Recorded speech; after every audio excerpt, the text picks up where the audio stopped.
Eu enterrei o meu pai vivo no jardim da nossa casa de família em Sintra, onde as névoas antigas ainda sussurram segredos aos ciprestes. Não foi um ato de fúria cega, mas de uma justiça fria, calculada ao milímetro, como se eu estivesse a podar uma roseira que me sufocava há anos. E enquanto a terra o cobria, devagar, senti pela primeira vez o peso libertador da vingança, não o alívio imediato, mas o eco distante de uma ferida que finalmente começava a cicatrizar. O sol de Lisboa batia impiedoso na minha nuca enquanto eu corria pelas ruas estreitas do bairro Alto, o coração a martelar como um tambor de fado desafinado. Tinha 16 anos e o mundo parecia um labirinto de traições, onde cada esquina guardava uma memória que eu queria apagar. A minha mãe morrera há 3 meses, num acidente de elétrico que a polícia chamara de fatalidade inevitável, mas eu sabia melhor. Ela caíra porque as mãos tremiam de tanto chorar pela ausência dele, o meu pai, que abdicara de nós como quem abandona um cão velho na estrada para Évora. Ele era um homem de negócios, daqueles que constroem impérios de vinho do Porto e azulejos exportados para o Brasil, mas em casa era um fantasma, preferindo as noites em hotéis de luxo com amantes passageiras a partilhar o pão conosco. Eu parara na porta do Café Nicola, no Rossio, ofegante, com o bilhete amarrotado na mão. Era uma carta dele, a primeira em anos, entregue por um mensageiro anónimo que cheirava a tabaco caro e culpa mal disfarçada. Vem ter comigo ao Palácio da Ajuda. Há assuntos a resolver. Assuntos. Que assuntos podiam restar entre um pai que me deixara para trás e um filho que crescera a mendigar olhares de aprovação nos olhos da mãe doente? Mas fui. Porque no fundo, eu ansiava por ele como um viciado pelo pó, mesmo sabendo que cada dose me envenenava mais. O Palácio da Ajuda erguia-se como um monumento ao orgulho português, com as suas salas douradas e tapeçarias que contavam histórias de reis caídos. Ele esperava-me no jardim interior, de fato cinzento impecável, o cabelo grisalho penteado para trás como se o tempo o tivesse poupado da podridão que o consumia por dentro. João, disse ele, sem se levantar, como se eu fosse um empregado atrasado. Senta-te. Temos de falar do teu futuro. O teu futuro. Palavras que soavam a esmola, não a paternidade. Eu sentei-me na borda da cadeira de ferro forjado, as mãos cerradas para não tremerem. Ele continuou, a voz baixa e controlada, como sempre, a tua mãe. Deus a tenha. Mas ela não te preparou para o mundo. És fraco, João. Indisciplinado. Precisas de estrutura. Vou inscrever-te no Colégio Militar de Bragança. Lá farão de ti um homem. Bragança. O nome soou como uma sentença de morte. O Colégio Militar, com os seus uniformes engomados e marchas ao amanhecer, era o exílio para filhos indesejados, para os que não cabiam no molde da família perfeita. Eu viajava de comboio para lá nas minhas noites de insônia, imaginando os berros dos sargentos e quando nas montanhas frias do norte, longe do mar de Cascais onde a minha mãe me ensinara a nadar. Não, murmurei, a voz rouca como cascalho. Não vou. Ele riu-se, um riso curto e seco, como o estalar de um copo de vinho tinto. Não vais. E quem és tu para decidir? Sem mim, estás na rua. A casa de Sintra é minha. O dinheiro é meu. Vai, ou afundas. Naquele momento, algo se partiu em mim. Não foi raiva, raiva era para os fracos, para quem grita e depois chora. Foi uma frieza glacial, como o vento do Tejo em dezembro, que me invadiu os ossos. Eu olhei para as mãos dele, aquelas mãos que nunca me tinham tocado exceto para castigar, e imaginei-as inertes, frias, enterradas na terra úmida. Obrigado pela honestidade, pai, disse eu, levantando-me devagar. Veremos quem afunda primeiro. Saí dali sem olhar para trás, mas o plano já nascia na minha mente, como uma semente venenosa plantada no solo fértil do ódio. Os dias seguintes foram um vórtice de memórias que me consumiam. Lembrei-me da noite em que ele partira, eu com 8 anos, a minha mãe a soluçar na cozinha enquanto ele arrumava a mala de cabedal no hall de entrada. É por nós, Maria. O negócio em Angola precisa de mim. Mentira. Eu espiara da escada e vira a carta na gaveta dele, endereçada a uma mulher em Luanda, com promessas de um futuro sem o miúdo. Abdicara de mim como quem assina um divórcio, deixando-nos com uma casa cheia de ecos e contas que a minha mãe pagava costurando vestidos para as senhoras da alta sociedade de Estoril. Ela era bela, a minha mãe, com olhos castanhos como o douro outonal e um riso que iluminava as noites de Black House. Mas o abandono dele a corroera, dia a dia, até que o coração fraquejou. Eu vagueava por Lisboa como um fantasma, parando nas pastelarias do Chiado para roubar olhares aos transeuntes que pareciam tão inteiros, tão completos. Encontrei refúgio na biblioteca da Universidade de Lisboa, onde os livros me ensinavam que a vingança não era um capricho, mas uma arte. Li sobre o Marquês de Pombal, que reconstruíra Lisboa após o terremoto com punho de ferro, vingando-se dos jesuítas que o traíram. Li sobre Camilo Castelo Branco, cujas paixões turbulentas terminavam em ruína e redenção tardia. E pensei, se os grandes portugueses teciam teias de ódio e amor, por que não eu? O plano solidificava-se. Não o mataria de imediato, isso seria misericórdia. Faria-o sofrer como ele nos fizera sofrer, devagar, até que implorasse pela morte. Comecei por investigar.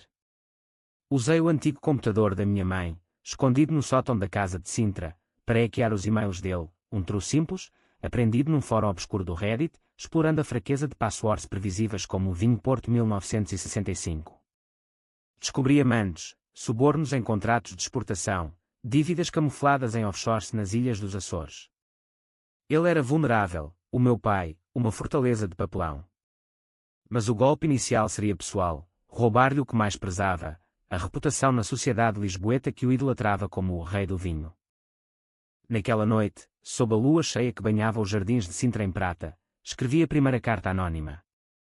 Sabe quem sou eu, o filho que abandonaste? Os teus segredos valem mais do que o teu orgulho. Paga, ou o mundo saberá do teu adultério com a mulher do teu sócio. Envie uma foto granulosa, tirada por um detetive barato que contratei com as joias da minha mãe vendidas no mercado negro do Cais do Sodré. O jogo começara. E eu, pela primeira vez, sentia o gosto doce do poder. As semanas que se seguiram foram um baile de sombras, onde eu dançava ao ritmo do medo dele e do meu próprio desespero crescente. Acordei uma manhã com o telefone a tocar, um número bloqueado, mas eu sabia. João, para com isso. Vem cá, falamos como homens. A voz dele tremia ligeiramente, como folhas de sobreira ao vento do Alentejo. Recusei, claro. A vingança requer distância, como o vinho que precisa de envelhecer nas caves de Vila Nova de Gaia para ganhar corpo. Em vez disso, enviei mais uma carta, desta vez com extratos bancários falsificados que sugeriam evasão fiscal. O fisco português é impiedoso, pai.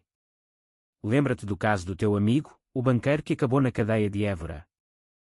Eu instalara-me num quarto alugado no bairro da Ajuda, perto do palácio onde nos encontráramos, um cubículo úmido com vista para o Tejo que serpenteava como uma veia aberta. De dia, fingia ser um estudante de História na universidade, anotando palestras sobre o Império Português enquanto planeava o colapso do dele. De noite, perdia-me em devaneios onde a minha mãe regressava, o seu perfume de lavanda misturado com o sal do mar, e me perdoava por esta senda negra. Meu filho, o ódio corrói a alma, diria ela, com aquela sabedoria simples das mulheres do Minho. Mas ela estava morta, e o ódio era tudo o que me restava. Encontrei aliados improváveis. Primeiro, o tio Manuel, irmão da minha mãe, um pescador envelhecido em Setúbal que odiava o meu pai desde o dia em que ele partira sem uma palavra. Aquele cabrão, rosnava ele, enquanto limpava o arpão no cais, o sol poente tingindo o sado de sangue. Deixa-me ajudar, rapaz. Eu sei onde ele guarda os documentos. Manuel era um homem de mãos calejadas pelo mar, com cicatrizes que contavam histórias de tempestades no Cabo de São Vicente. Ele infiltrou-se na empresa do meu pai, uma adega em Santarém, e trouxe-me caixas de papéis que cheiravam a mofo e mentiras. Ali estavam contratos fraudulentos, pagamentos a prostitutas em bordéis do Porto, e pior, uma herança desviada da minha mãe, que devia ser minha aos 18 anos. Com esses tesouros, tece a teia mais apertada. Contactei um jornalista do Público, um tipo cínico chamado Rui, que bebia gin tonics no bar da ópera e sonhava com o Pulitzer que nunca viria. História suculenta, disse ele, os olhos a brilhar como os de um tubarão. O magnata do vinho com podridão no armário. Dá-me provas, e publico amanhã. Forneci-lhe cópias anonimamente, e no dia seguinte, o escândalo rebentou como um fogo de artifício no São João. Escândalo no setor do vinho, empresário acusado de fraude e adultério, gritavam as manchetes. O meu pai ligou furioso, és tu, não és? Maldito traidor. Ri-me no escuro do meu quarto, o rio lá embaixo a murmurar aprovações. Mas a vingança, aprendi, é um espelho de duas caras. Enquanto o via desabar, ações a cair, sócios a fugir como ratos do navio no terreiro do Paço, eu desabava também. Sonhos com a mãe multiplicavam-se, ela, pálida na cama do Hospital de Santa Maria, a mão na minha, sussurrando: perdoa-o, João. Ele é fraco. Fraco. Ele era um monstro, mas talvez eu o estivesse a tornar um. Comecei a beber vinho barato do Alentejo, sozinho, até que o quarto rodava como o carrossel de um fado triste.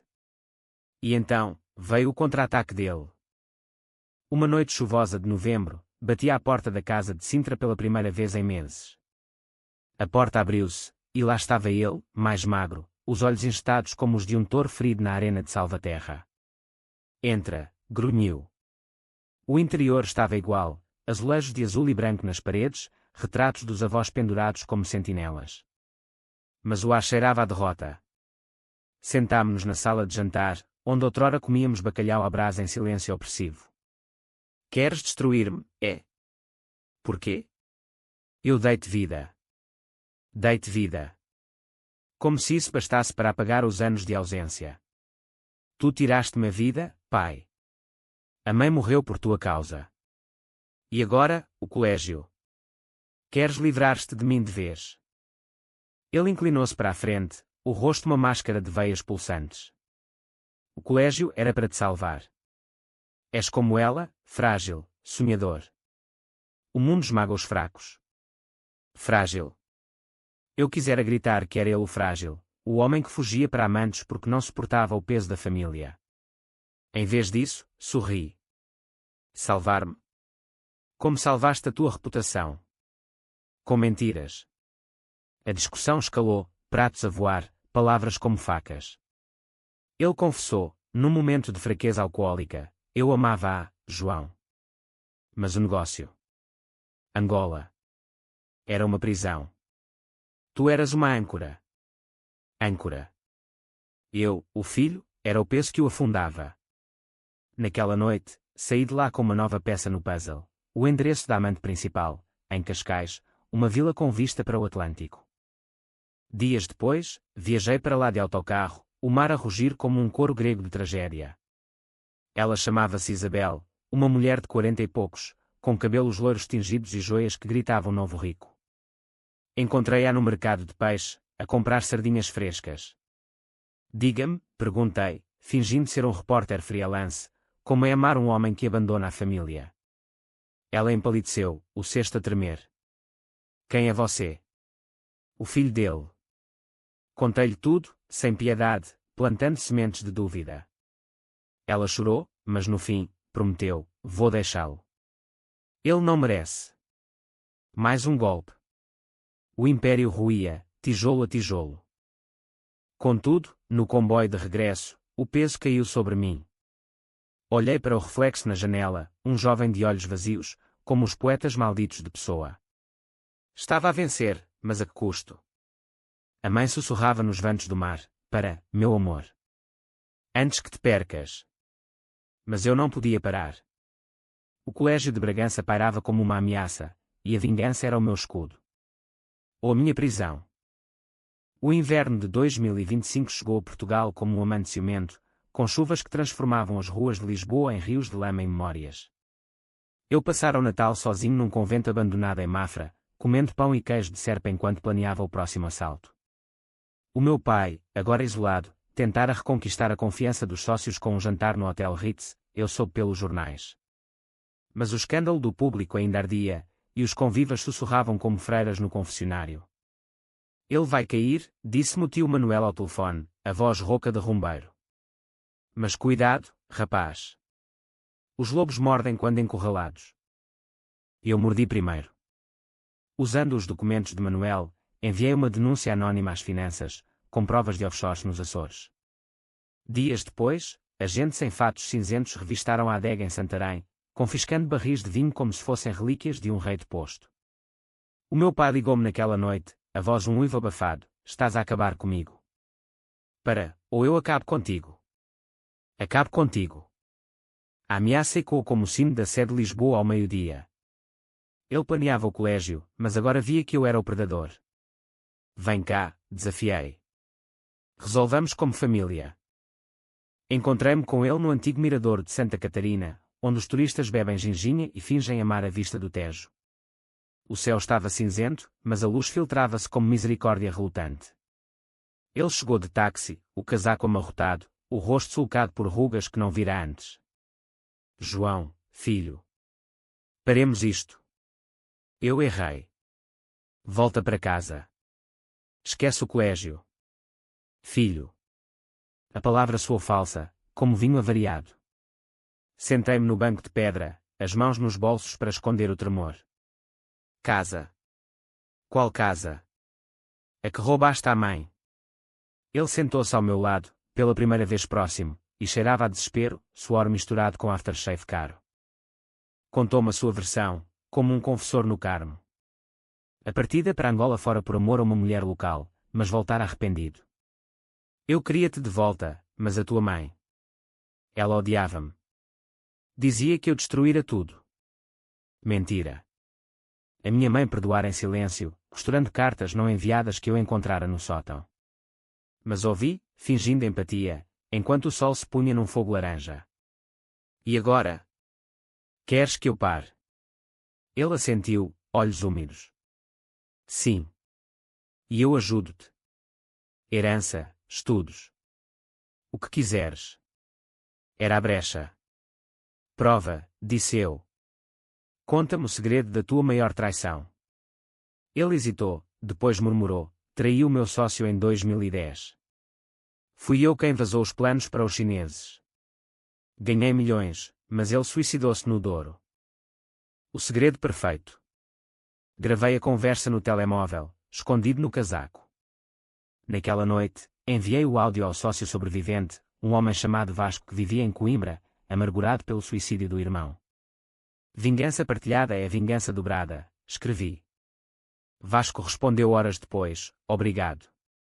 Eu cuido do resto. Dias mais tarde, uma ação judicial explodiu, fraude corporativa, com o meu pai como réu principal. A imprensa devorou-o vivo, o rei do vinho cai em desgraça. Mas o vazio crescia em mim como uma erva daninha. Comecei a ver o rosto dele nos estranhos, no empregado do elétrico que me levava a Sintra, no padre que confessava pecados na Basílica dos Mártires. O sono fugia, substituído por visões onde eu era o abandonador, deixando a mãe para trás no hospital vazio. Estás a tornar-te como ele, sussurrava uma voz interior, e quando os fados de Amália Rodrigues que a minha mãe cantava ao deitar-me.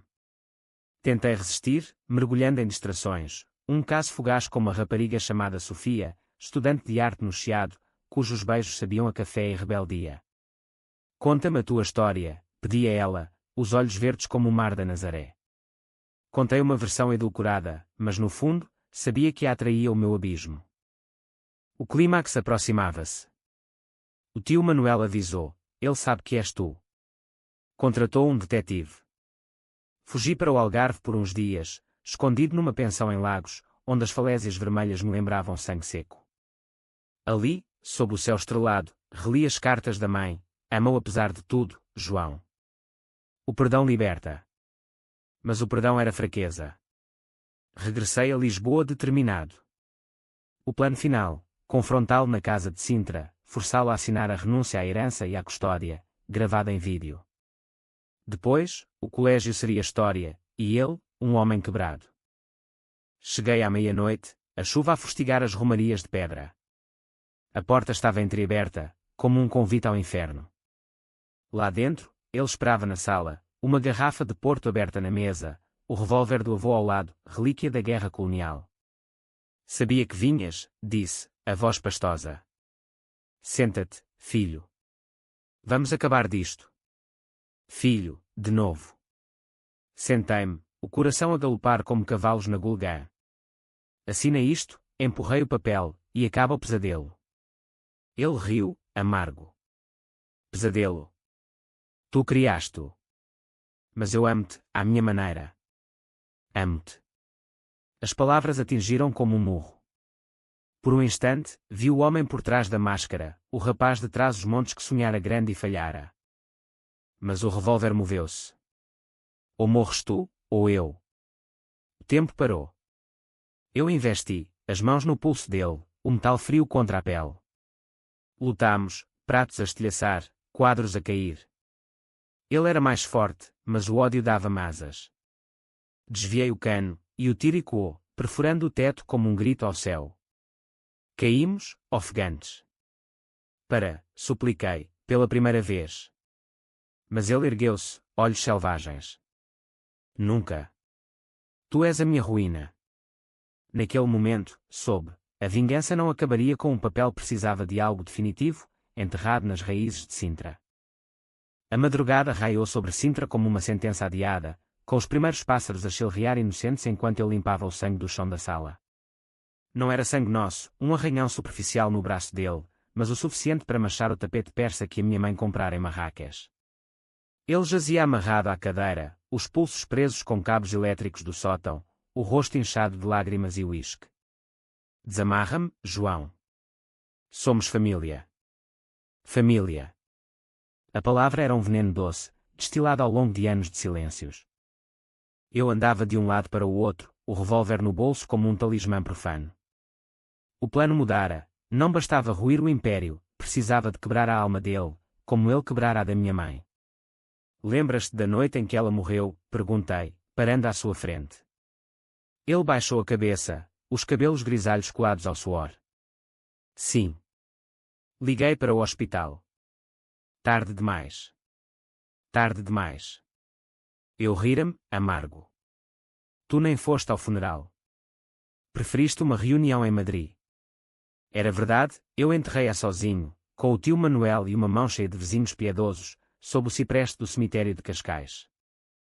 Comecei o interrogatório como um padre em confissão, mas sem absolvição.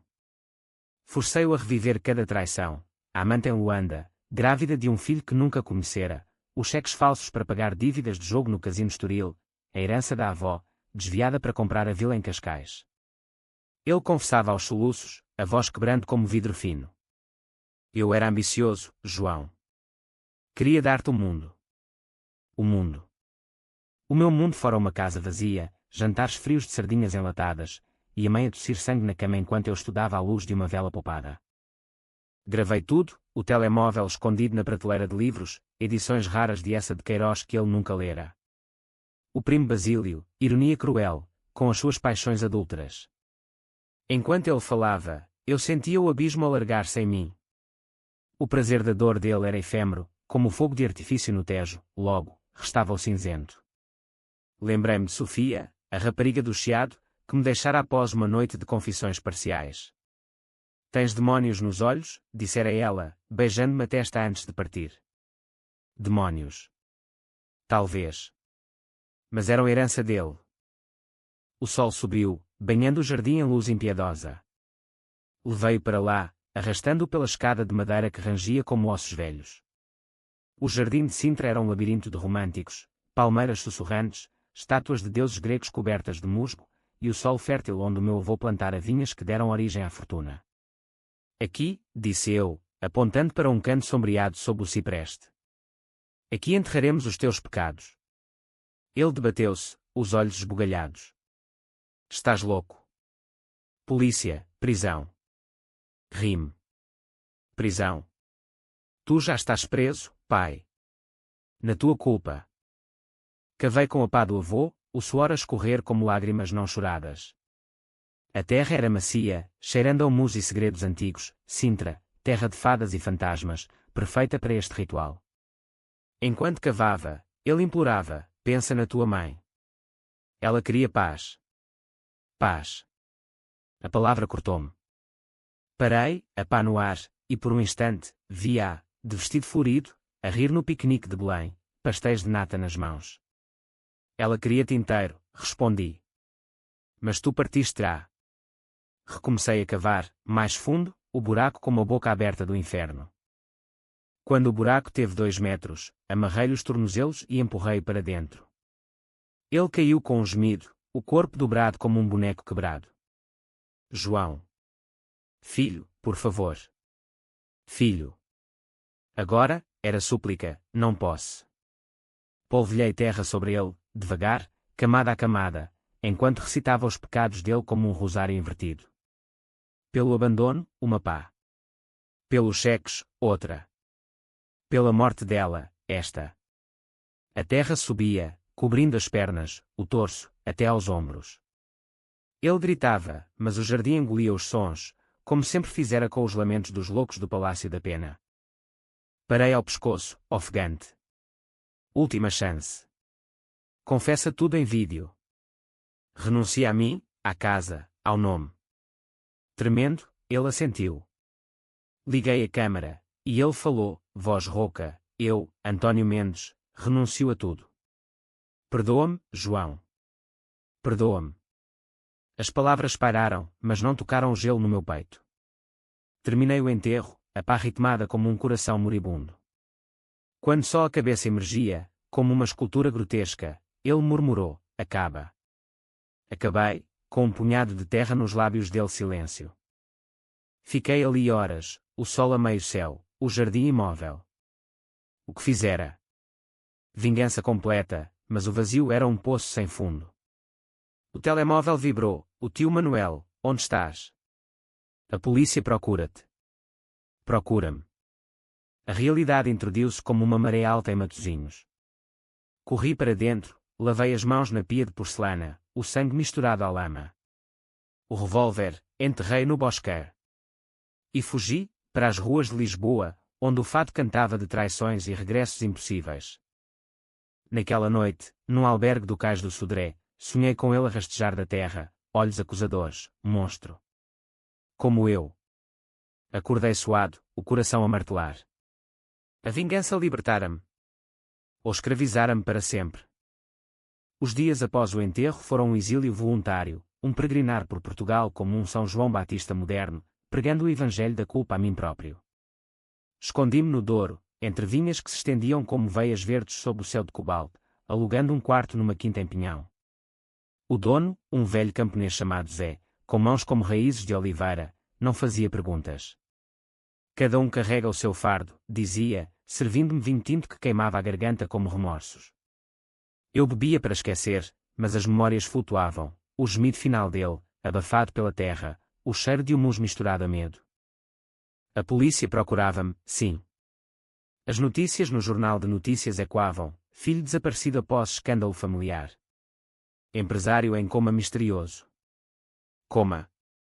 Enterrara-o vivo, mas o jardim de Sintra traíra-me, um jardineiro ouvira os gritos, chamar às autoridades.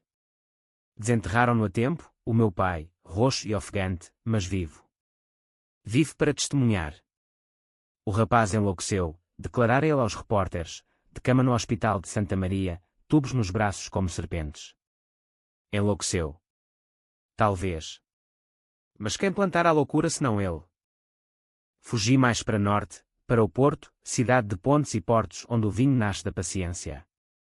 Ali, num café ribeirinho, encontrei Sofia por acaso, ou destino, como nos romances de José Saramago. Ela trabalhava agora numa galeria de arte na Ribeira, expondo quadros de almas partidas em tons de azul e cinzento. João, chamou, os olhos arregalados. Abracei-a, o corpo dela um farol no nevoeiro. Contou-me das notícias, todo o país fala de ti. O que fizeste?